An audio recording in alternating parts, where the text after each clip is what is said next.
Welcome to the MUFG Global Markets FX Week Ahead podcast with Lee Hardman, Senior Currency Analyst at MUFG. It's Friday, 27th June 2025, and joining Derek to pose some questions on the financial market themes for the week ahead is Abdul-Ahad Lockhart, Currency Analyst.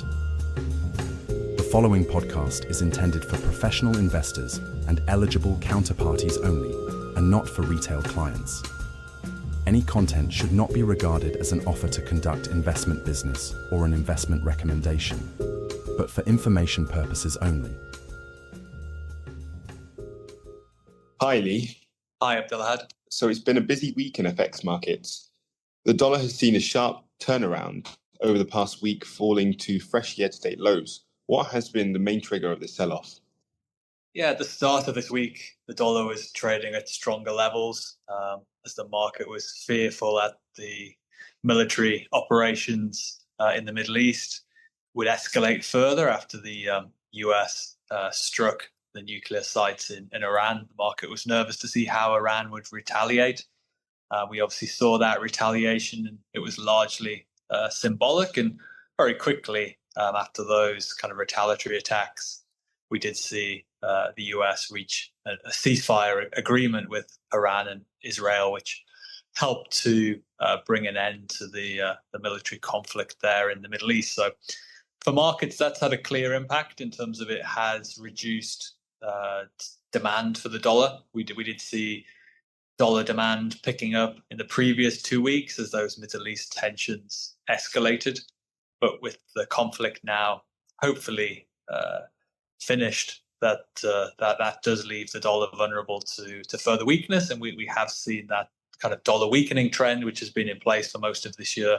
That weakening trend has quickly resumed, and like you said, that has seen the dollar fall to fresh year-to-date lows. Okay, so have there been any other factors which are encouraging a weaker dollar heading into next week? Yeah, I think the other kind of focus this week, alongside the easing of geopolitical tensions, has been recent developments with regards to the outlook for Fed policy. We have had a number of kind of high-profile Fed governors, Christopher Waller and Michelle Bowman. Both of those have indicated that they could be willing to support a rate cut as soon as at the next meeting in July. We still think they're in the dovish minority on the FOMC. Certainly, if we look back at the voting patterns from the last FOMC meeting, we can see it was very, very divided. We don't think that recent developments, even though Middle East tensions have eased, we don't think that on its own would be sufficient to get a majority to vote in favor of a rate cut as soon as next month. But the fact that those governors are highlighting that it is a possibility does still kind of indicate and remind the market that it's definitely not a done deal that they won't cut rates in July. Obviously, for that to happen, we need to see some other important steps as well. Obviously, next week's payrolls report is going to get even more focus.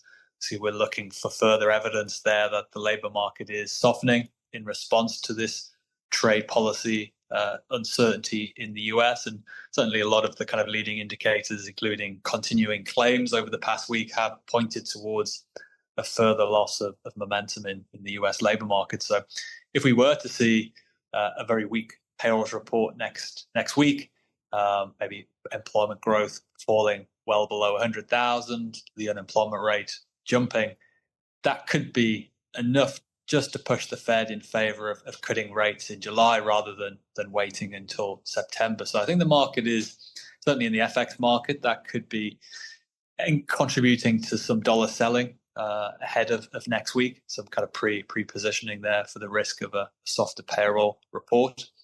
On top of that as well, we also had a report from the Wall Street Journal suggesting that President Trump is considering announcing a replacement for Chair Powell ahead of his term ending in May of next year. Obviously, normally that would happen kind of closer to the point when his term is coming to an end, but with the report suggesting this time that it could come well ahead of that point, even as early as this summer, that potentially could be seen as a way by President Trump to try to further kind of undermine confidence in the decision making of Chair Powell while he's still in charge at the Fed. So from an FX perspective, we do think that is or remains a kind of downside risk for the dollar. Obviously, Trump continues to call for the Fed to be more active in terms of cutting rates, and he continues to take kind of steps to try to undermine confidence in Fed policymaking. That would be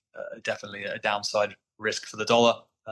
We do think ultimately, though, that the Fed does want to cut rates. It's just waiting to see that inflation doesn't pick up maybe as much as they fear over the summer in response to the tariffs. See if inflation doesn't pick up, then, like you say, they will have room to keep lowering rates down closer to 3% in our view. So either way, we think that the risks are that the dollar will weaken further as we go through the second half of this year. Having said that, though, we haven't all the news hasn't been bad for the dollar. We did have some positive news towards the end of this week that it looks like Treasury Secretary Scott Bessent has suggested now that they should drop Section 899 of the budget. That relates to the legislation there, which would allow the government to put in place higher taxes on investment income earned by foreigners on US asset holdings. So the fact that this is going to be taken off the table, that should be seen as a comforting development for foreign investors into the US. And that does take a downside risk off the table going forward for the dollar. So I think that's certainly some good news towards the end of this week, even though as we speak, the dollar is obviously still trading at year-to-date lows. And with that, Abdul-Ahad, I know you have been as well looking into momentum in the FX market, and it would be interesting to hear your kind of latest thoughts on terms of what's happening in terms of momentum and whether you think that will lead to some further dollar weakness going forward. Yeah, thanks, Lee. So this week we revisited our FX momentum strategies across the G10 majors, which have in recent periods produced consistent returns. So the recent CFTC data and institutional flow reports have suggested that traders are cautiously adjusting their exposures in anticipation of upcoming economic data releases and central bank speculation. So this recalibration is creating a directional bias where positioning has become distinctly one-sided. We also note as we move into summer months, liquidity typically begins to thin. While this can heighten volatility and amplify price movements, it also tends to make existing trends more pronounced. So for momentum-based strategies, this environment presents an opportunity for enhanced returns where risk is appropriately managed. So our momentum signal is calculated from historical weekly return data across a range of short-term, medium-term windows. The goal is to capture the strength and direction of recent price trends while ensuring comparability across the G10 basket. So considering at euro-dollar, cable, and dollar-yen, euro-dollar and cable are both flashing strong momentum signals comfortably above our threshold for a buy opportunity. And dollar-yen is a bit of a mixed bag. While the signal is positive, it's not quite convincingly enough for us to act decisively. So, and for a more detailed view on the model's performance, please check out our latest FX Weekly publication, where we'll include a methodology alongside a full backtest and some performance metrics. Great, thanks, Abdul-Ahad, and to all our listeners, thanks for listening and have a good week ahead. Thank you for listening to this MUFG Global Markets podcast. Rate, review, and subscribe. Contact your MUFG sales rep for more information. Come back next week for more insights from the Global Markets Research team.